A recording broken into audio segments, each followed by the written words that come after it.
Welcome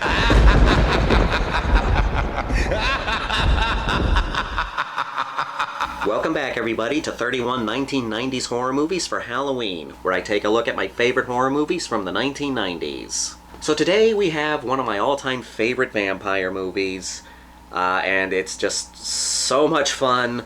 That is From Dusk Till Dawn. Welcome to slavery.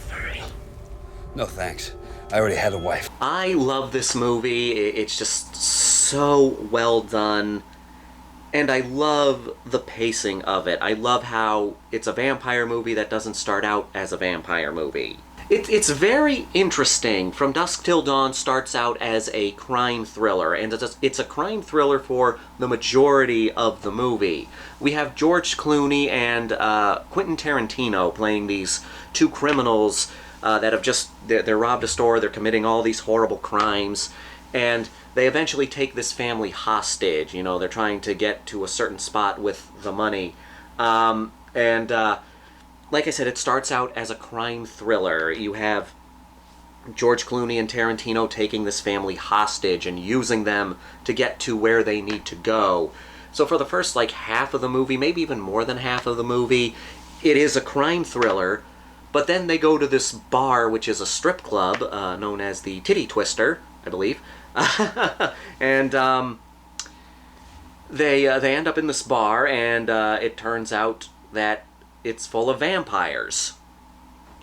That's the movie.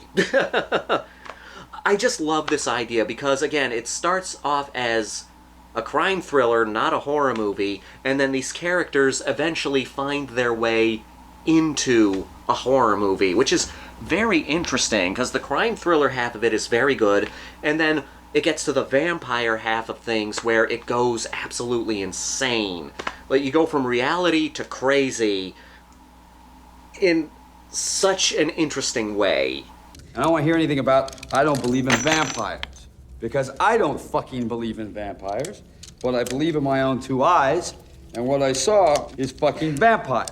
Now, you would think going into this movie you would be bored until you get to the vampirism stuff, but that's not the case. The crime thriller element of this movie is so entertaining.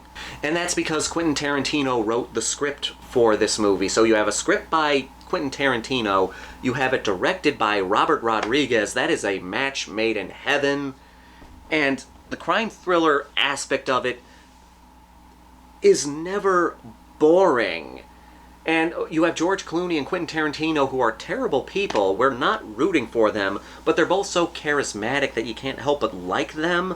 And then when we get to the vampires, we're now facing an even greater evil, which puts us on the side of the villains, who are now not the villains anymore.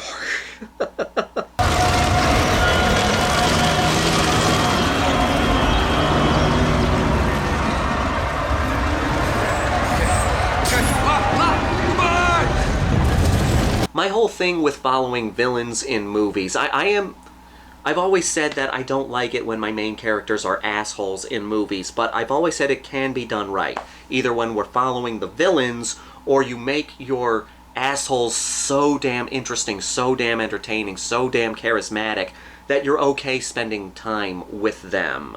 You know, again, it's especially okay when we're following the villains, and in the grand scheme of things, George Clooney and Quentin Tarantino are the villains of this story.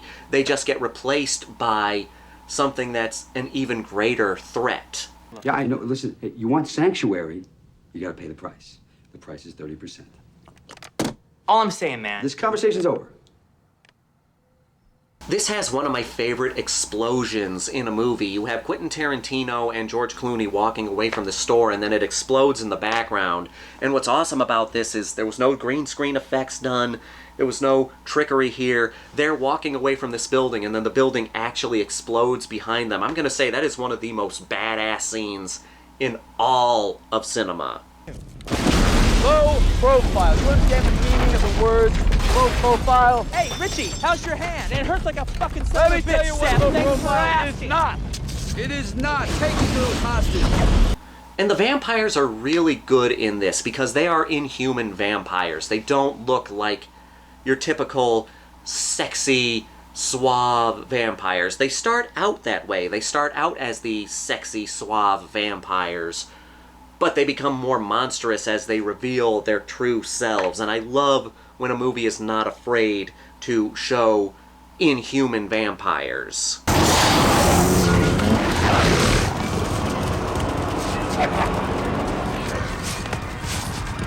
I always talk about how I have been vampired out for a bit. I'm starting to get back into vampire movies because I'm finding new stuff.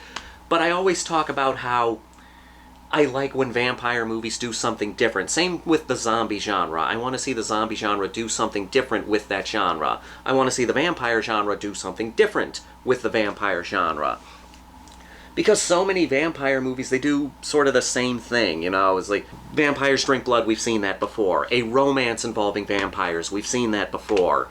You know, vampire falls in love with human, we've seen that so many times. That's almost what every vampire movie is about. But then you get a movie like From Dusk Till Dawn, which is so different from other vampire movies, and I respect it so much for that.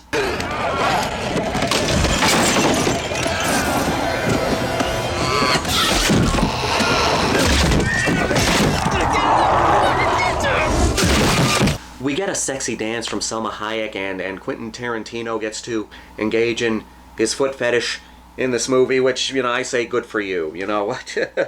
Hey, look, I don't kink shame. If there's something you enjoy, don't be ashamed to enjoy it, as long as it's between consenting adults. But this movie is not afraid to be mean. Like, it is not afraid to be mean-spirited when it needs to be mean-spirited. And again, I appreciate that. And this is another one of those movies that's not afraid to kill off likable characters. There are people in this movie that you do not expect to die, and they kill them off. And I appreciate that so much. From Dusk Till Dawn is a movie that knows what it is. It knows that it's an over-the-top, bloody good time. Starting off as a legitimately good crime thriller, and then turning into a legitimately good but fun, over-the-top vampire movie. It's a perfect combination of the two.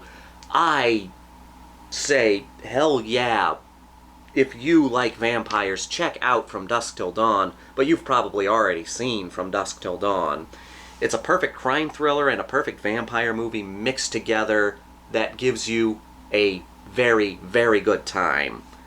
From Dusk Till Dawn, what can I say? For Halloween, definitely check it out. Come here.